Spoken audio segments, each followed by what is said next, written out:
VEX is Vex in the Flesh, and I am back with another reaction video. I hope you having an amazing day. We're back with another video, and today we got some controversial-ish. It's not controversial to me, but we got what's the relationship between KATSEYE members now. Now, if you don't know, now you know.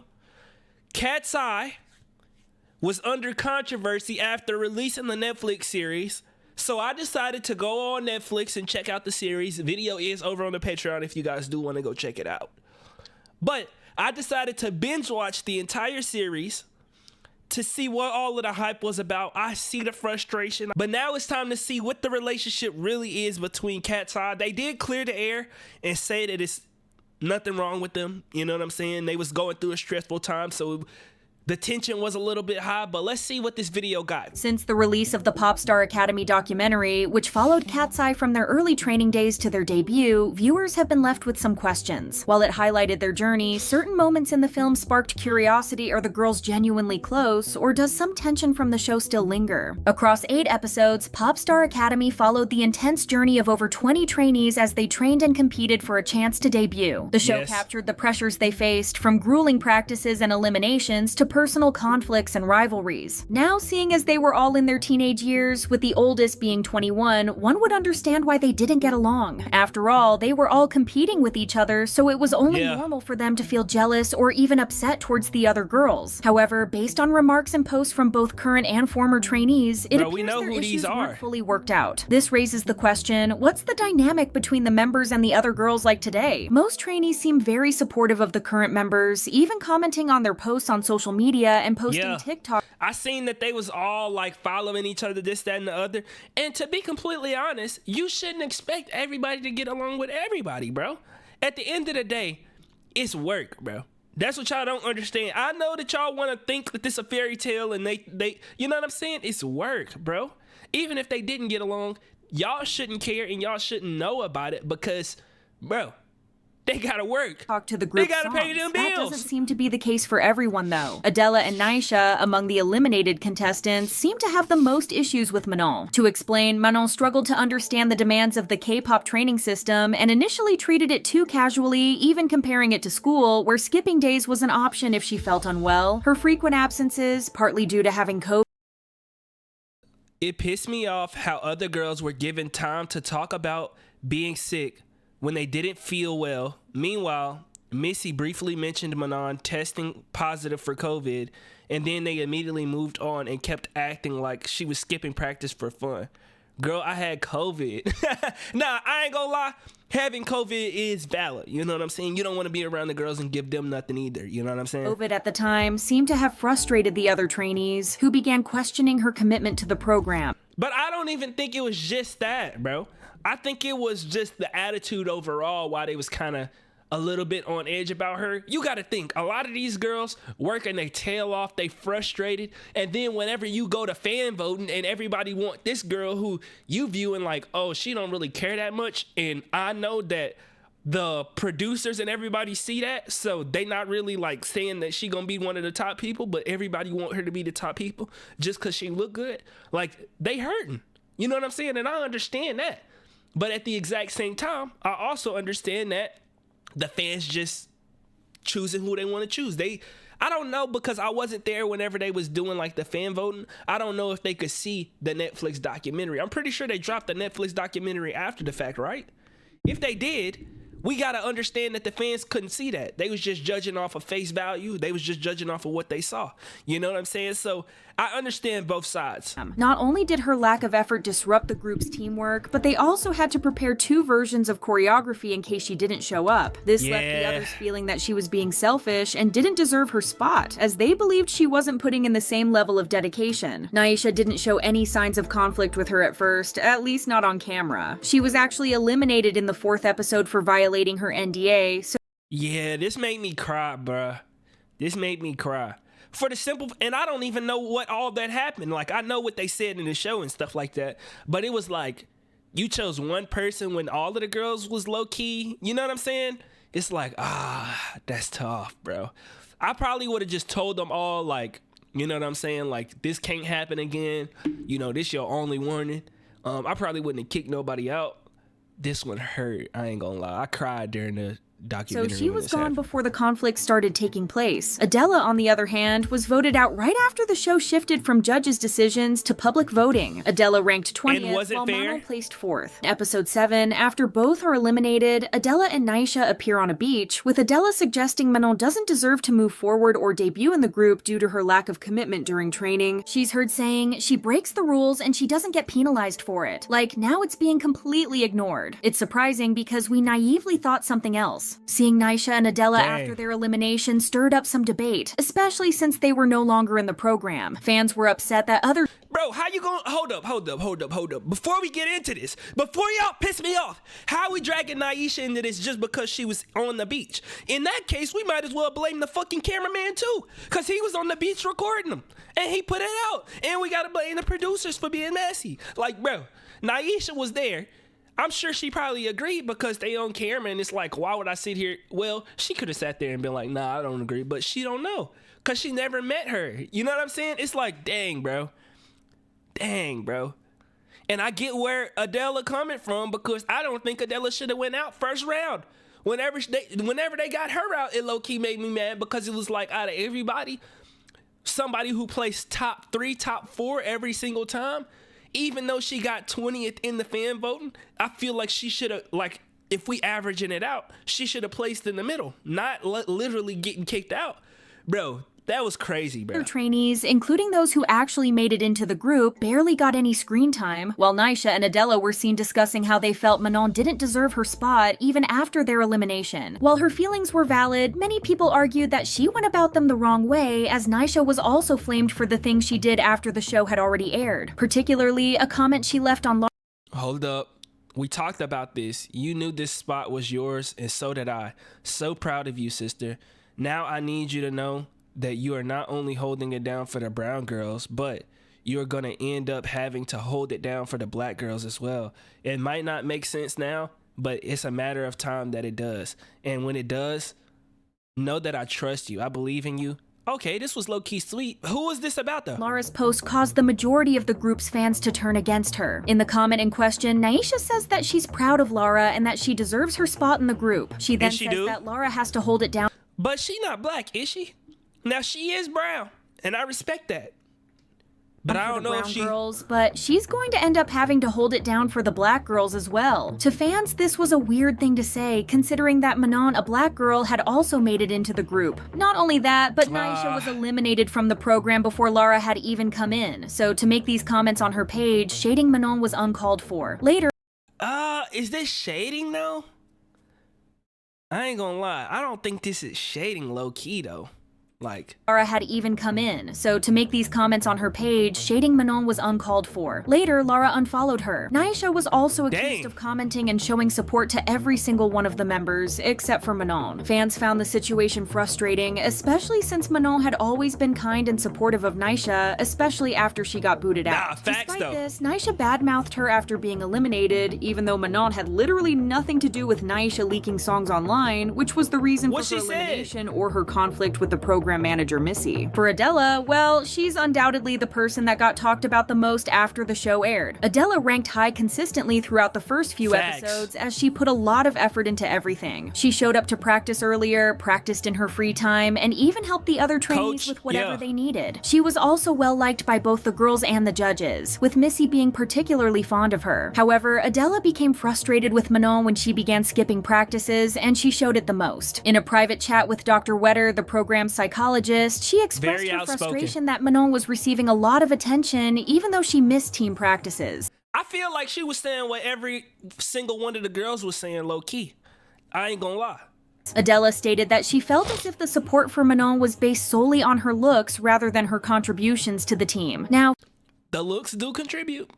We can't... Now, all of my people who are fans of groups, don't sit up here and act like looks don't contribute to the group. Now, do they outweigh all of the other stuff? No. In my opinion, they don't. But in fans' opinions, it do apparently. And y'all gotta look in the mirror and ask yourself, Do it matter that much? Because if we going off the fan voting, they do. Now, fans weren't exactly mad about the way she was feeling because, to some degree, it was understandable. It would be frustrating for most of us to be putting in a lot of work and effort into something, constantly rank high, get praised because of it, and then be dropped in an instant. After all, the girls joined the program to be judged on their skills and performance, and were basically promised to debut as long as they put in the work. However, once Manon entered and gained public attention, rankings shifted from being based on talent to who the public favored, which must have felt upsetting for the others. While her feelings were valid, many people argued that she went about them the wrong way, as her repeated criticism of Manon, even after leaving the show, only made people dislike her more. Many felt her comments were excessive and unnecessary, making it seem like she thought that Manon was the sole reason for her elimination. It's safe to say that the negativity towards Adela lingered long after the show ended, but what's the actual relationship between her and Manon when the cameras aren't rolling and there's no editing? Well, bro, that's not our business. Am I the only one sitting here like, why do we care? Like, they not working together. Well, if we judge by social media interactions, no, we can't judge by social media interactions, bro. things still seem to be rocky. After the survival show ended, Adela wrote congratulatory messages under the posts of all the KATSEYE members, except for Manon, which raised a lot of questions. After the backlash, she commented congrats on Manon's picture, but that frustrated people even more. Bro, you can't fucking win. A Twitter user directly asked her about this, pointing out that as a public figure, leaving out a few girls while congratulating and posting pictures with everyone else is likely to raise questions. The viewer then expressed disappointment, even though they didn't want to assume the worst. Bro, do you got a Manon picture as your profile picture?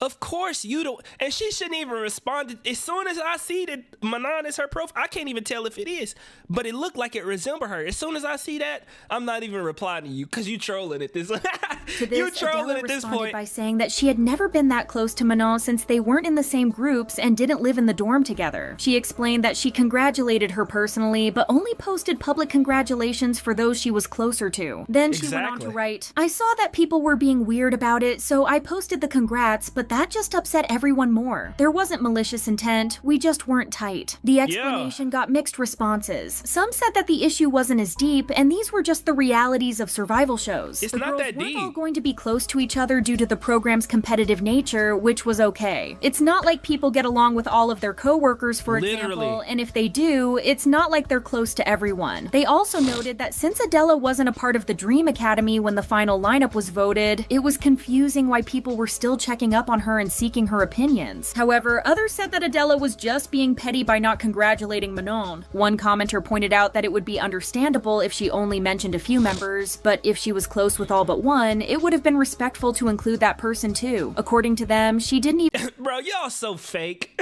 even have to write a long, loving message and pretend that their relationship was something that it wasn't, but a simple congratulations would have sufficed. Adela once again addressed the relationship between the two on a TikTok posted on August 26th. Adela started by expressing gratitude for the support she received. She also responded to the criticism, clarifying that the docuseries only offered a brief view of the trainees' lives. With 2 years of footage squeezed into 8 episodes, many details were left out, even though Adela didn't specifically mention what happened. Overall, the two weren't anything but two trainees who just happened to be on the same program and nothing more. The part of the show that got the most attention, though, was the apparent feud between Sophia, Lara, and Manon. As mentioned, What? I never saw this feud. Everyone was upset with Manon for missing practice often, and they were also shocked when Adela ended up ranking 20th. Lara was particularly surprised to see Adela rank 20th, given that the judges had frequently praised her. While this reaction was expected, some were annoyed when Lara commented that seeing less dedicated contestants rank higher was just stupid. She felt the rankings weren't about talent or effort, but rather about looks. Lara had also snickered when Manon went back to practice. Nah, I saw this shit. I saw this on the series. I literally played it back and I was like, bro, why she laughing like that? Practice, which was seen as unnecessary and mean. Nah, that was funny, nigga. Bro, y'all so fucking soft, bro. Oh my gosh, bro. Bro, y'all so soft, bro. Oh my gosh, bro. This is why I said y'all would have hated me if I was on this series, because we on here to compete. I'm trying to pay the bills. I'm trying to get my family out of the fucking trenches, nigga. What the hell is y'all talking about? Y'all could cry and talk all y'all want on the internet. Long as my people straight and they get, like, come on, bro. Now, I understand being respectful, being loving, all of that, bro. But, bro, when it's all said and done, Who is on the team? Who is on KATSEYE? Who getting them bills paid? That's what it's about. Don't forget that's why we here. That's what I would have never forgot. Bro, while them other girls sleeping, I'm up in there working on my stuff. I'm like, oh yeah, they think this a game. They sleeping. Just like whenever they had to go fill out, like when they wanted to go to the studio and practice, the girls was sitting up there talking about some, oh, I feel bad, like I didn't want to take somebody's spot. No, we all in here trying to get the best spot for ourselves. Like, what are we talking about? Survival of the fittest. As for Sophia, she was the one who confronted Manon during a discussion they had about her work ethic. For context, Manon had a conversation with Missy, letting her know she wanted to address the group. Once everyone was in the practice room, Manon shared how frustrated she had been feeling about the situation. She admitted she had missed some practices, but pointed out that the others had done the same. However, it felt like she was the only one being called out for it. Curious about their thoughts, she asked the group and Sophia responded, saying the program was all about discipline, hard work, and paying attention, including small things like taking notes. Manon pushed back, saying she had been taking notes, which had even been shown in earlier episodes. But as she tried to defend herself, Missy interrupted, telling her to listen. Sophia Yeah, I did agree with them on this. You know what I'm saying? You gonna tell all of the girls that you want to have a conversation with them to address what's going on, and you say I want to hear y'all out, and you not trying to hear them out. You just going on the defensive. You know what I'm saying? You got to actually soak it in and not be defensive. And this goes for relationships, friendships, whatever you doing. The only way you gonna grow is if you actually listen. You don't have to defend yourself. If you know how you is, you know how you is. You ain't got to defend yourself. You let people talk. You say, okay, I understand what you're saying. You got to put yourself in their shoes, bruh. Clarified that Manon's skills weren't the issue, it was her inconsistency in showing up. Yeah, Still, your mindset. she ended on a positive note, telling Manon she believed in her, which Manon found touching. After explaining, very mature. And that was one of them things where it was like, for Manon, she was being defensive because she already felt like an outsider. She felt like everybody was low-key like being awkward to her, and you feel that when that energy there, you know what I'm saying? So she wanted to confront this so that it don't feel like that. And the fact that she was like, hey, I believe in you, I think that we could get past this, was very mature of her, because it could have went south if she didn't do that. And then after she did that, Manon was like, oh, okay, I see you not trying to attack me. Let me chill out. You know what I'm saying? Her it was one of those. Manon's honesty seemed to resonate with the other trainees, and they acknowledged her improvement. The girls managed to settle things right away, though some viewers weren't happy. Sophia is my girl, but I would have cursed her out speaking to me like that. Manon's better than me. Bro, no. This is why you're not on the show. I'm so disappointed in Sophia. Bro, y'all just... happy with how Sophia handled it. They felt she unfairly called out Manon for no real reason. It made sense for... No real reason? She was literally speaking for everybody. She wasn't showing up. Literally. If the executive's saying that, if the people in the room know that, everybody on the same accordance. Bro, Missy was literally like, bro, we got to do something because she keep not showing up. Like, bro. And it was a point in there when Sophia was sick. She was literally struggling, and she still showed up, still performed.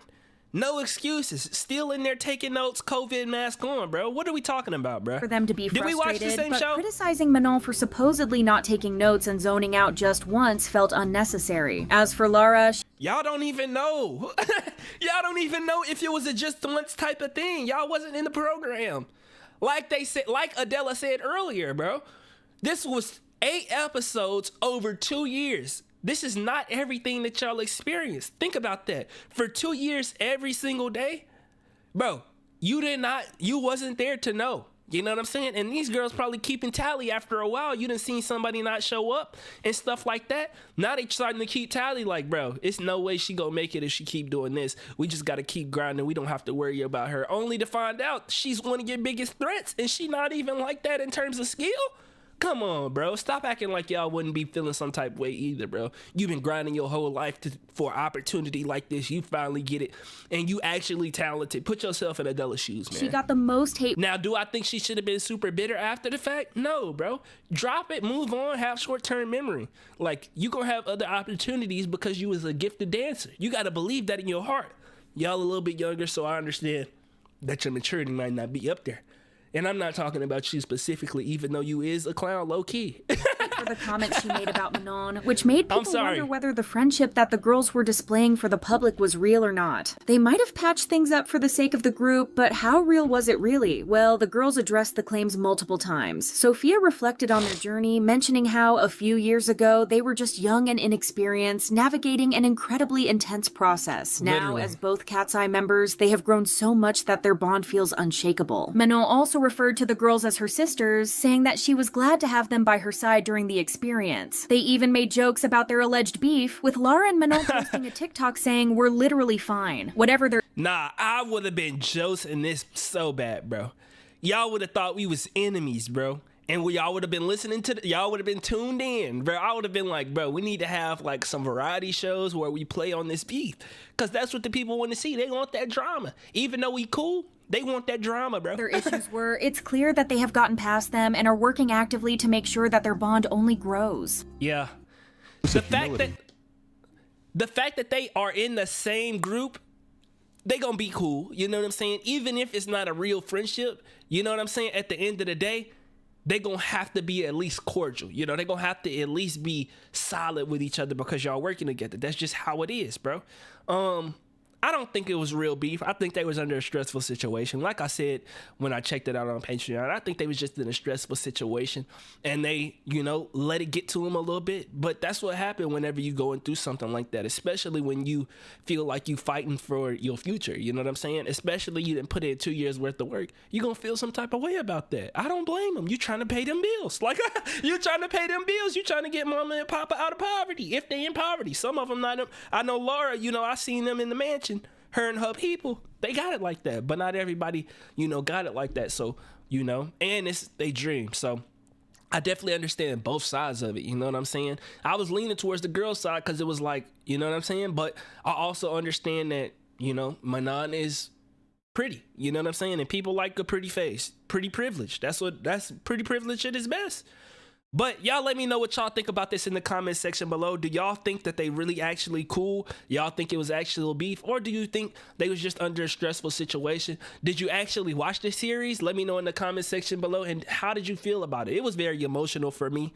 I really did enjoy the series. I feel like it got me closer to the girls. And if y'all don't know, we about to be actually binge watching some of the stuff that's on the Hive Label Plus account so that I could get caught up on, you know, KATSEYE and see what they... I haven't even actually heard a song yet other than like the stuff that I saw on the show. So we got a long journey to really catch out and catch up on KATSEYE. So I hope you guys follow me on that journey because I feel like, you know, I love the concept that they have. But I'll catch y'all in the next video.